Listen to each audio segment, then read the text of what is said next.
तो शुरू करें हनुमान चालीसा। हाँ जी। श्री गुरु चरण सरोज रज निज मन मुकुर सुधार वरनौ रघुबर विमल यस जो दायक फलचार। बुद्धिहीन तनु जानिके सुमिरौ पवन कुमार बल बुद्धि विद्या देहु मोहि हरौ कलेश विकार। जय हनुमान ज्ञान गुण सागर जय कपीस तिहु लोक उजागर। रामदूत अतुलित बल धामा अंजनी पुत्र पवन सुत नामा।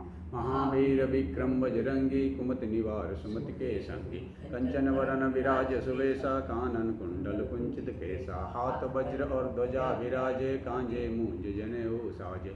शंकर सुवन केसरी नंदन तेज प्रताप महाजगवंदन। विद्यावान गुणी अति चातुर राम काज करवै को आतुर। प्रभु चरित्र सुनवै को रसिया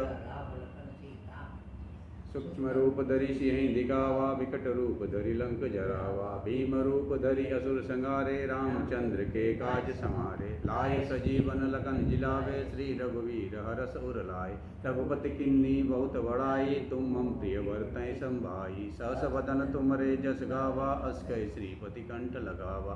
सनकादिक ब्रह्मादि मुनीषा नारद सारद सहित अहिसा। यम कुबेर दिखपाल जहाँ ते कवि को बिद कहि सकै कहाँ ते।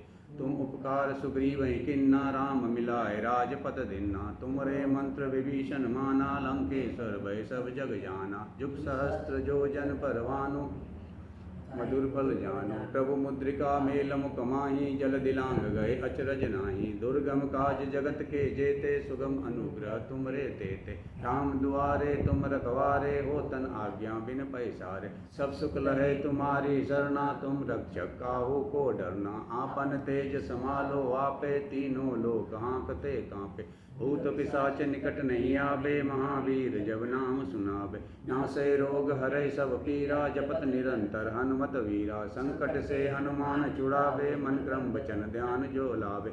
सब पर राम तपस्वी राजा जिनके काज सकल तुम साजा। और मनोरथ जो कोई लावे सोई अमित जीवन फल पावे। चारों जुग प्रताप तुम्हारा है प्रसिद्ध जगत उजियारा। साधु संत के तुम रखवारे असुर निकंदन राम दुलारे। अष्ट सिद्धि नवनिधि के दाता असवर दिन जानकी माता। राम रसायन तुमरे पासा सदा रहो रघुपति के दासा। तुमरे भजन राम को भावे जन्म जन्म के दुख विसरावे। अंतकाल रघुबरपुर जाई जहाँ जन्म हरि भक्ति कहाई। और देवता चित्तन धरई हनुमत से सर्व सुख करही। संकट कटे मिटे सब पीरा जो सुमरे हनुमत बल वीरा।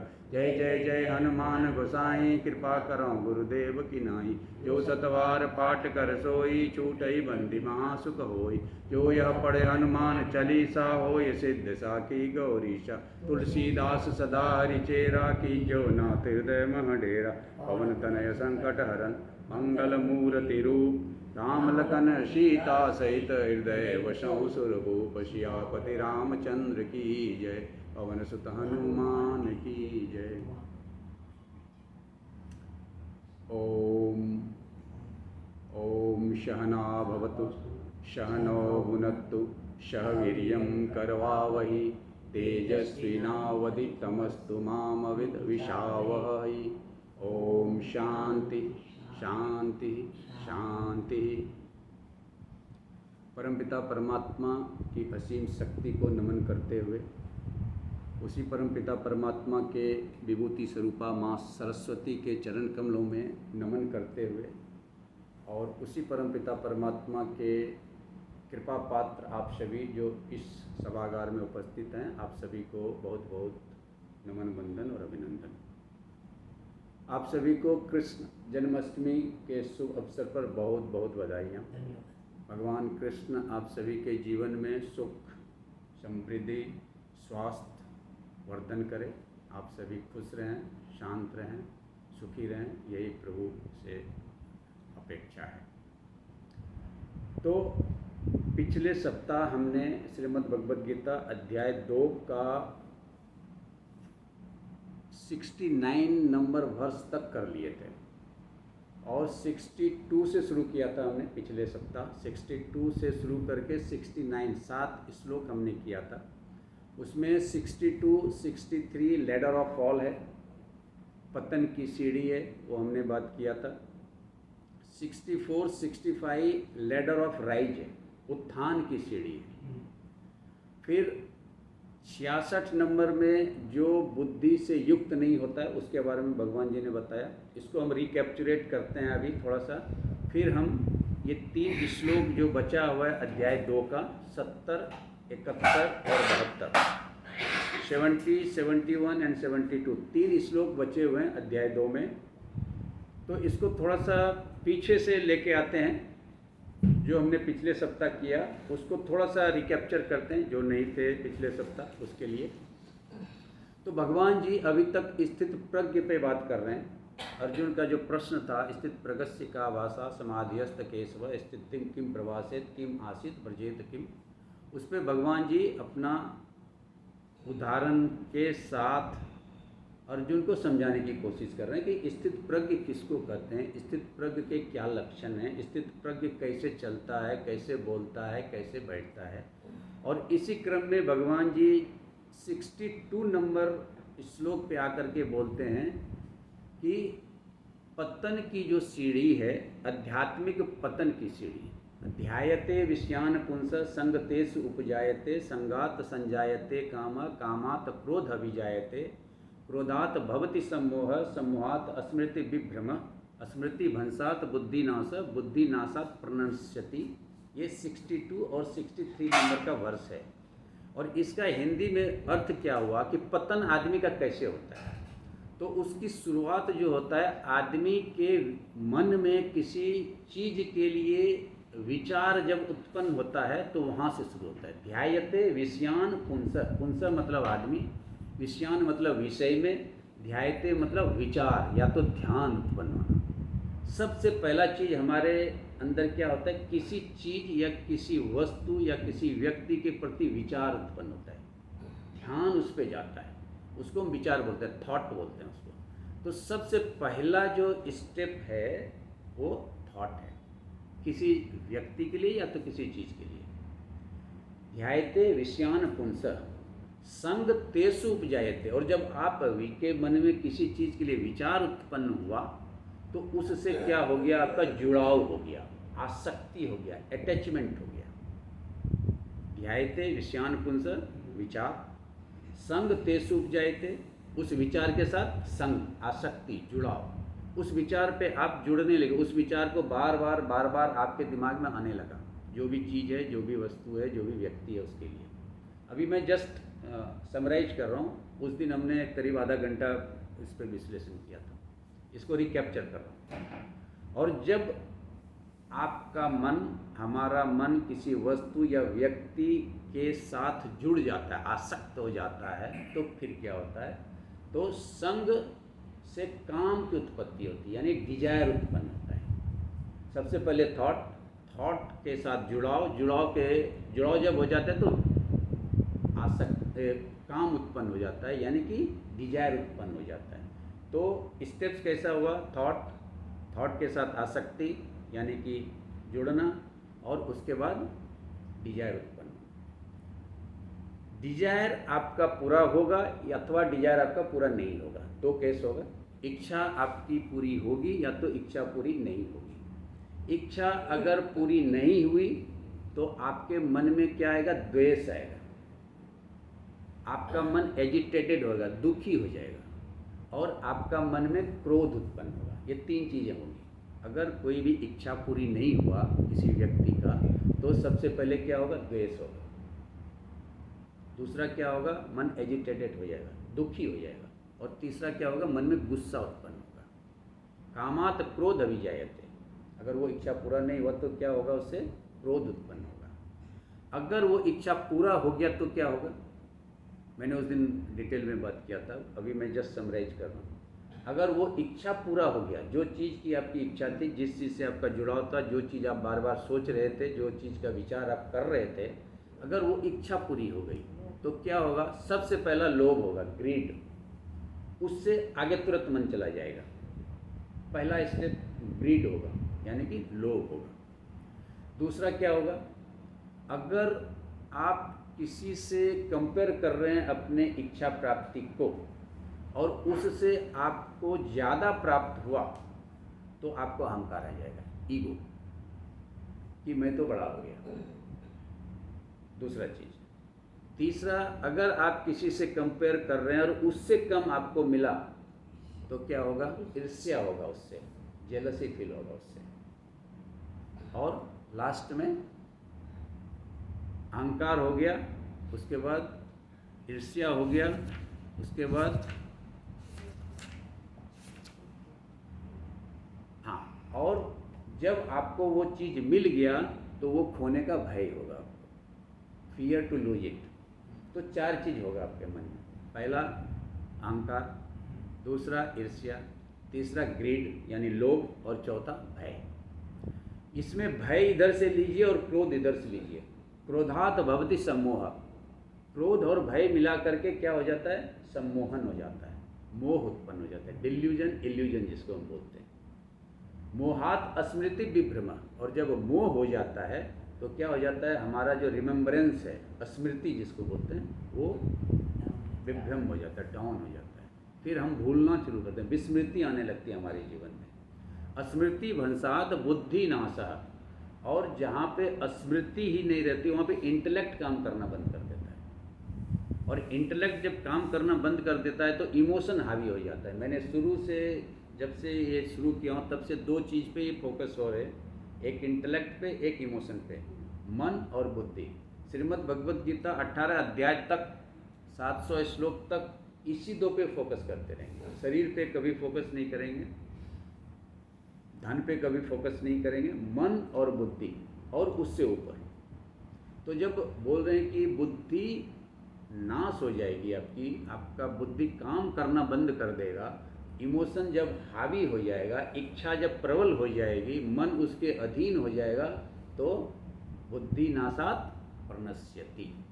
फिर हमारा और आपका आध्यात्मिक पतन हो जाएगा। ये एक समरी है, इसको डिटेल में बहुत उदाहरण से हम समझ सकते हैं, अभी हम डिटेल उसका नहीं करेंगे। उसके अपोजिट फिर भगवान जी अर्जुन को समझा रहे हैं कि उन्नति, आध्यात्मिक उन्नति का क्या मार्ग है, कैसे आप कर सकते हो। तो जस्ट इसका उल्टा कर दो। राग द्वेष विमुक्तैतु विषयान इंद्रियैचरन् आत्मवश्य विधेय आत्मा प्रसादम अधिगच्छति। ये 64 नंबर का श्लोक है। इसका मतलब हो गया राग द्वेष विमुक्तैतु। विमुक्ति मतलब मुक्त हो जाना, राग से और द्वेष से। राग द्वेष विमुक्तैतु विषयान इंद्रियैचरन्। फिर जो ये इंद्रिय है, भले ना वो विषय में चलते रहे, विषय में वो भटकते रहे, कोई दिक्कत नहीं है, क्योंकि आपका जो मन है वो इंद्रिय से अनासक्त हो गया। क्योंकि राग आपने छोड़ा और द्वेष आपने छोड़ा। राग मतलब अटैचमेंट, द्वेष मतलब ईर्ष्या। तो जब आपने अटैचमेंट भी छोड़ा और ना मिलने के बाद जो द्वेष उत्पन्न होता है वो भी छोड़ा, तो फिर भले ना आपका मन विषय में भटकते रहे, कोई डेंजर वाली बात नहीं है। क्योंकि आत्मवशय विधेय आत्मा, आपका जो मन है वो बुद्धि में स्थित हो जाती है, और आपका जो बुद्धि है वो आत्मा में स्थित हो जाता है। और इस स्थिति में आपको प्रसादम अधिगच्छति। आपको क्या मिलता है? प्रसाद मिलता है। प्रसाद का शाब्दिक अर्थ होता है जो पूजा करने के बाद मिलता है, उसे प्रसाद कहते हैं। लेकिन आध्यात्मिक अर्थ होता है प्रसाद का द श्रेष्ठ स्थिति। श्रेष्ठ स्थिति को प्रसाद बोलते हैं। और प्रसाद को अगर संधि विच्छेद करें तो उस दिन हमने इस पर बात किया था। प्रसाद, प्र मतलब होता है प्रभु, सा मतलब होता है साक्षात, द मतलब होता है दर्शन।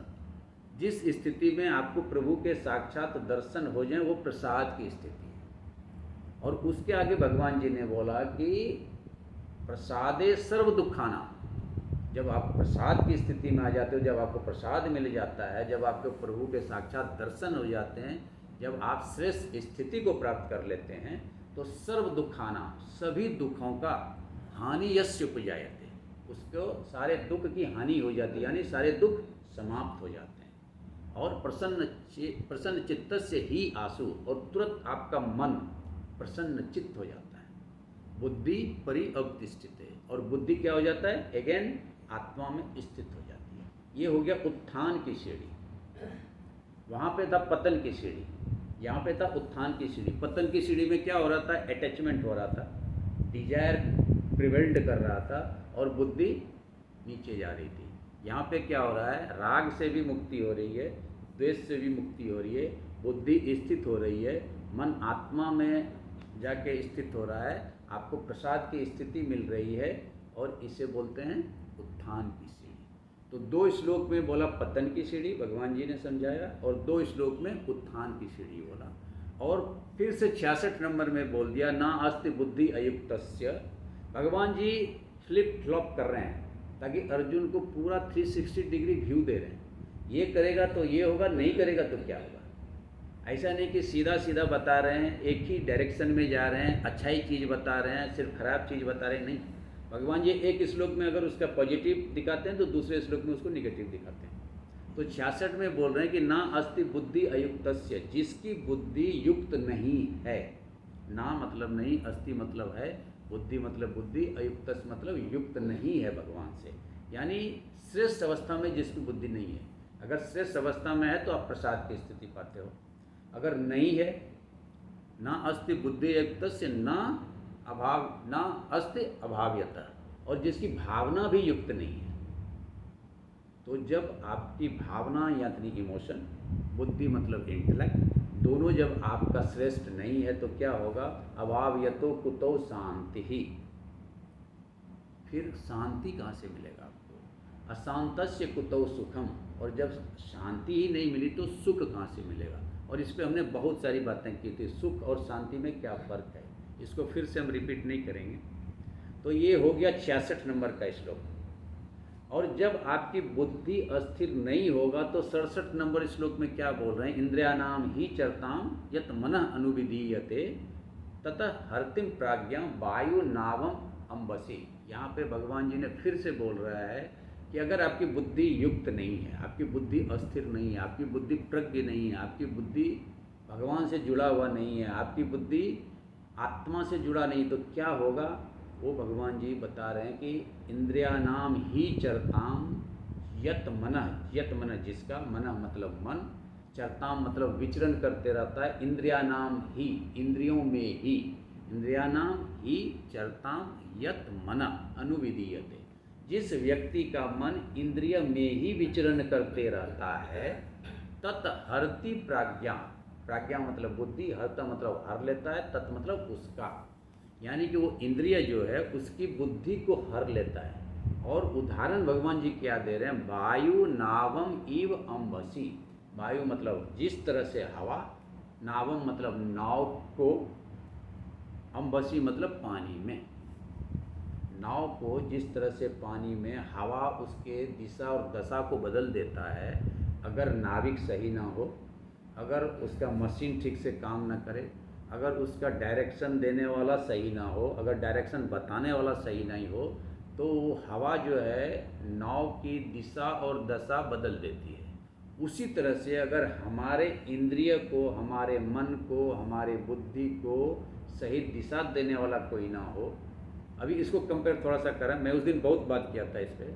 हमारा ये शरीर नाव है, हमारी बुद्धि जो नाविक है, हमारा ये शास्त्र जो है वो कंपस है जो डायरेक्शन दिखाता है आपको। ये जो इंद्रियां हैं ये वायु हैं, और जो मोह है, लोभ है, काम है, क्रोध है, ये समुद्र की लहरें हैं।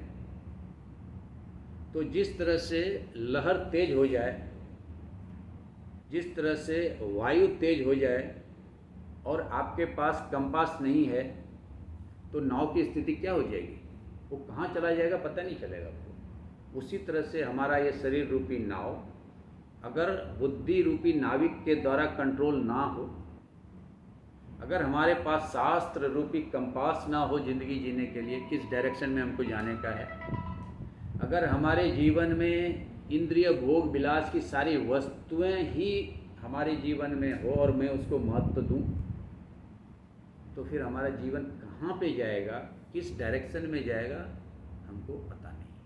ये भगवान जी ने 67 नंबर का श्लोक में बोला।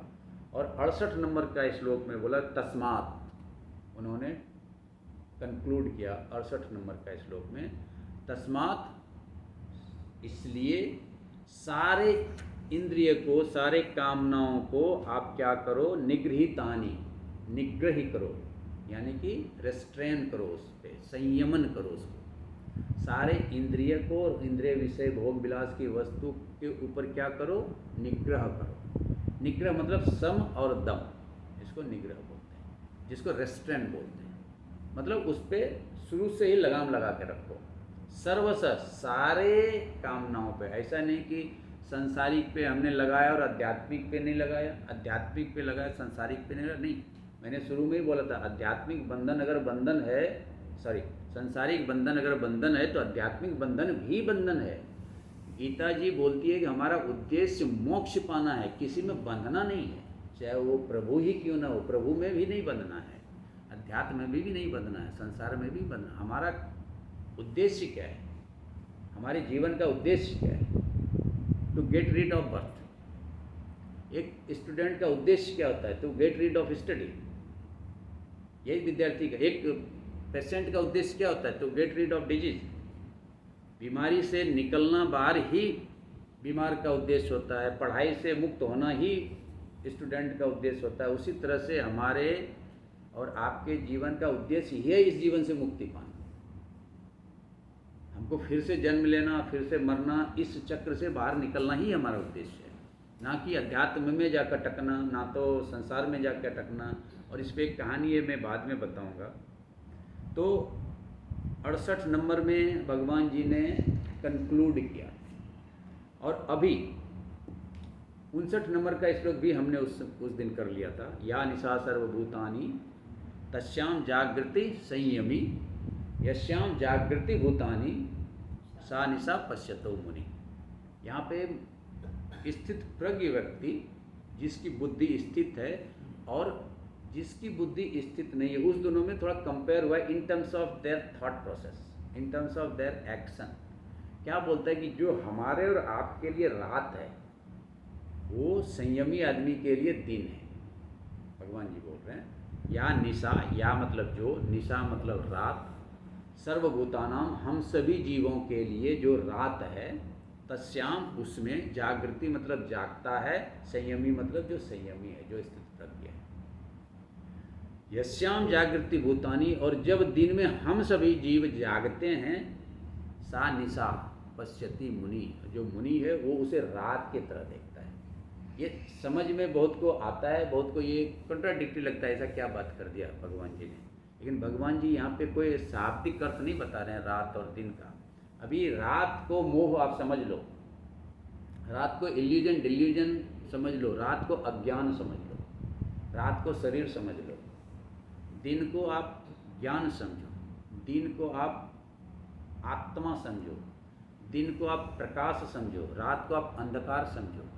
और भगवान जी यही बोल रहे हैं कि जो हम और आप जिसको रात समझते हैं कि अभी सोने का समय है, जो ज्ञानी है वो उसे रात नहीं समझता है, वो उसे जागने का समय समझता है। यानी कि जब हम और आप तमस में लीन रहते हैं, जब हम और आप तमस में लीन रहते हैं, तो उसमें ज्ञानी उस तमस से निकलने का प्रयत्न करते रहता है। बॉटम लाइन ये, जब हम और आप रात के अंधेरे में तमस में लीन रहते हैं, तो जो ज्ञानी व्यक्ति है वो ये समझता है कि इस तमस से निकलना ही उसका उद्देश्य है, इसलिए वो जागते रहता है। और जब हम और आप दिन में जागते रहते हैं, जो कि अज्ञान है, जो कि काम वासना के पीछे, इच्छा के पीछे दिन भर हम पागल की तरह भागते रहते हैं, तो जो मुनि है वो ये समझता है कि इंद्रिय विषय के पीछे भागेगा, मेरे को क्या, तो वो आराम करता है। यानी कि जो ज्ञानी व्यक्ति है वो इस संसार के पीछे नहीं भागता है, सारे कर्म करते हुए कर्म बंधन में नहीं बंधता है, और हम और आप कुछ भी नहीं करते हुए कर्म में बंधे रहते हैं। इसका ये अर्थ है, और इस पे हमने उस दिन बहुत बातें की थी। अभी हम आते हैं आज के 3 श्लोक पे, जिसे आज हम ख़त्म करेंगे, क्योंकि आज अध्याय 2 ख़त्म होना है, 3 ही श्लोक बचे हैं। और फिर एक बार अध्याय 2 को अगर समय मिला तो समराइज कर लेंगे पूरा का पूरा 72 श्लोक को। तो भगवान जी बोल रहे हैं कि जो व्यक्ति मुनि है, जो व्यक्ति संयमी है, जो व्यक्ति स्थित प्रज्ञ है, वो कैसा होता है, उसका कंपेरिजन भगवान जी ने 70 नंबर का श्लोक में किया। आपूर्यमानम, अचल प्रतिष्ठा, इसके जैसा होता है। कैसा? आपूर्य आपूर्य मतलब पर्याप्त, आपूर्यमानम। अचल, अचल मतलब स्थिर, जो पर्याप्त है, जो स्थिर है। समुद्रम, समुद्र के भांति है। स्थित प्रज्ञ की कंपेरिजन अगेन भगवान जी समुद्र से कर रहे हैं। वो समुद्र जो पर्याप्त है, जो ना घटता है ना बढ़ता है और अचल है, स्थिर है समुद्र। समुद्र आप देखेंगे तो जो एक्चुअल में समुद्र होता है वो 700, 800, 7000, 8000 फीट नीचे तक जाता है और समुद्र नीचे से बिल्कुल शांत होता है। ऊपर में भले उस पर वेव्स आते हैं, बट समुद्र का जो प्रॉपर्टी होता है कि समुद्र बिल्कुल शांत होता है नीचे। और बोल रहे हैं कि आपा प्रवसंति तत्वत यतवत, जिस तरह से, यतवत मतलब जिस तरह से, आपा मतलब होता है पानी। कितने भी पानी समुद्र में प्रवेश कर जाएं, समुद्रम आपा प्रविशंति यतवत, यतवत मतलब जिस तरह से, प्रविशंति मतलब प्रवेश करता है, आपा मतलब पानी, समुद्र मतलब समुद्र में। फिर भी समुद्र क्या रहता है? आपूर्य रहता है, अचल रहता है, प्रतिष्ठित रहता है, तीन चीज। उसी तरह से तत्वत, उसी तरह से कामा, सारे काम वासना, यम जिस तरह से, प्रविशंति सर्वे, हमारे और आपके मन में प्रवेश करता है। लेकिन कंडीशन क्या है कि आप और हम स्थित प्रज्ञ होना चाहिए। हम और आप स्थित प्रज्ञ अगर हैं और हमारे अंदर कितना भी काम वासना अंदर आ जाए, सह शांति मापनोति, वह शांति को प्राप्त करता है। लेकिन ना काम कामी, जो काम वासना के पीछे भागने वाला है वो शांति को प्राप्त नहीं करता है। ये भगवान जी ने